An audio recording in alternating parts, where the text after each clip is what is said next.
we pick back up the round 3 improved production action with races 3, 4 and 5 on the Sunday. Prior to the day's racing, however, we caught up with quiet achiever Mick Simons. Mick, this is your second year of full-time racing? Yeah, that's right, Callum. Yep, just a newbie at it. Did you have any motorsport experience prior to joining IP last year? Not really, no. I just had a couple of track days with another little car I had, and and that got the taste for it, and I thought I'd jump in and give it a go. Last year you finished second in the Overs Championship. You did every round, finished every race. Is that the plan again this year? Yeah, well, I worked out I'm not that fast, but if you're consistent, you seem to finish somewhere eventually. So this car's great for its consistency, and it's a really good little car for me to learn to drive in, and that just seems to help. Yeah, it's a couple of the faster cars were out last year, so that's probably the reason I ended up second. But it's good fun. Yeah, I did enjoy that for a first year. Running every round with consistent results obviously netted you the reward at the end. So is there a plan to develop the car further and to go a bit quicker? I'm not sure. I've been looking at maybe trying to work out these N52 platforms. I think are fairly hard to develop. I don't think there's a lot of room. But I'm asking people and trying to work out how to go about that and maybe just get a little bit more out of it. Good luck for the rest of the weekend. Thanks, mate. I will enjoy it.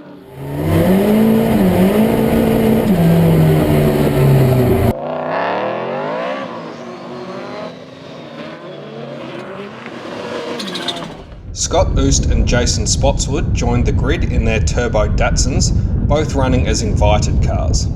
Oost had replaced the blown turbo from round 1, however wasn't able to fit the IP mandated restrictor in time.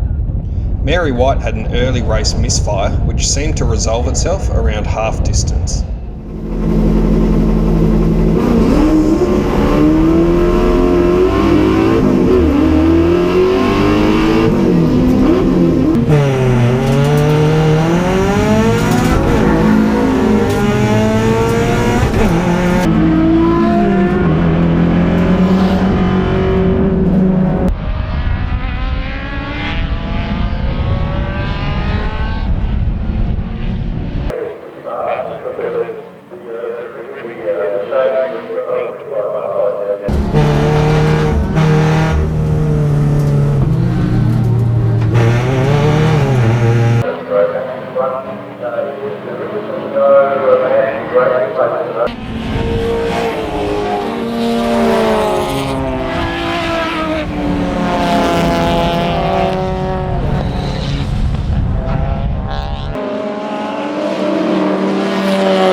Mackenzie got down to a 58.68, agonisingly just 0.02 of a second off the under 2 litre lap record. Race 4 saw some more great close racing throughout the field, however Fieldhouse dropped out with more electrical issues. Leon Duggan had a catastrophic engine failure after posting some impressive 61-second lap times the race before.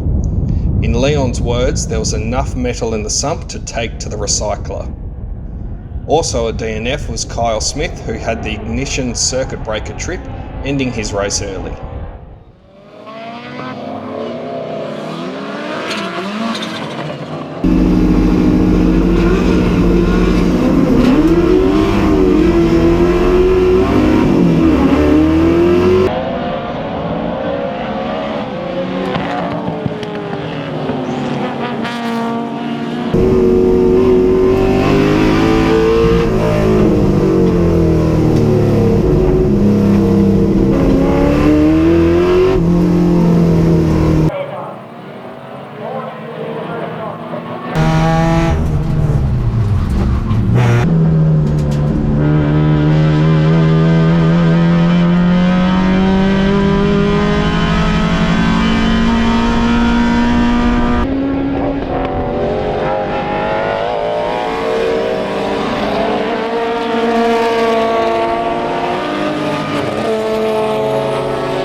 about to race 5, Ayrton Richardson's Corolla developed an unknown problem, so his legend of a brother-in-law, James Daly, lent him his BMW E30 that he was running in regularity, so that Richardson could obtain valuable points in the double points final.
around 2/3 of the way through the race, Kyle Smith ground to a stop at turn 1.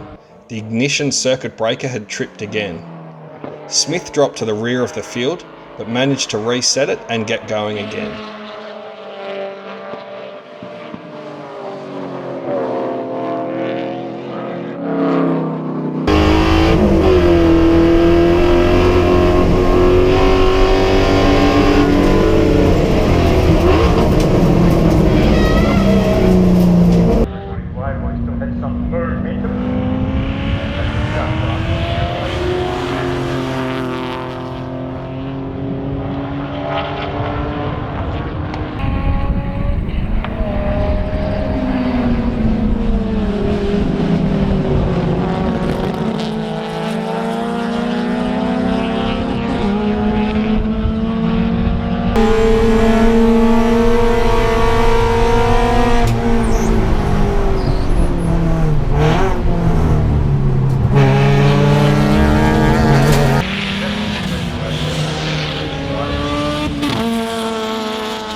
On the last lap, Smith managed to catch up to and pass Darryl Bennett and Mary White to take second in class.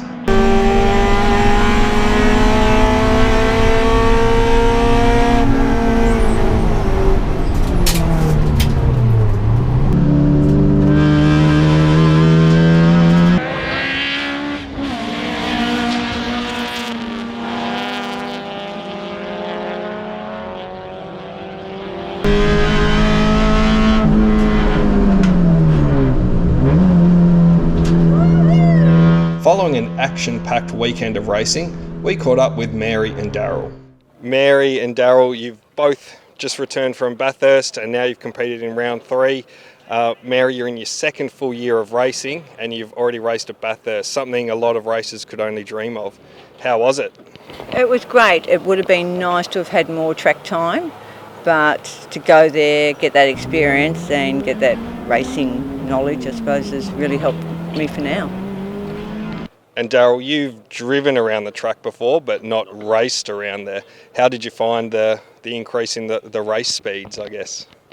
Yeah, it was pretty daunting where it narrows coming off the top of the mountain. But as our weekend went on, we rewatched the footage from the cars and we were doing a lot of things different on the Sunday from the Friday practice. And you both just completed a successful round 3. You finished all the races. Mary, you've taken another 2 seconds off your PB. What's the plan for next time? To stay in front of Darryl every race. And you both finished every race this weekend, and Leon, who's leading the under 2 litre championship, had a couple of DNFs. What will be the plan for the rest of the year? Attend every round, finish every race, just see where we land, slow Mary down a bit. But no, just get every round done. And is there a little bet on the side, like whoever beats who's got to wash up or cook dinner, or is it just whatever happens on track stays on track? That's it. Yeah, well, I sort of think about dinner and whether I'm cooking for myself at my place or we're eating together, so sometimes there's a little bit of management in there. Depends if he keeps his line on the track or not, or crosses mine. Great weekend, and we look forward to seeing you at the next one. Yes, you too, Callum. Thanks, Callan. Thank you.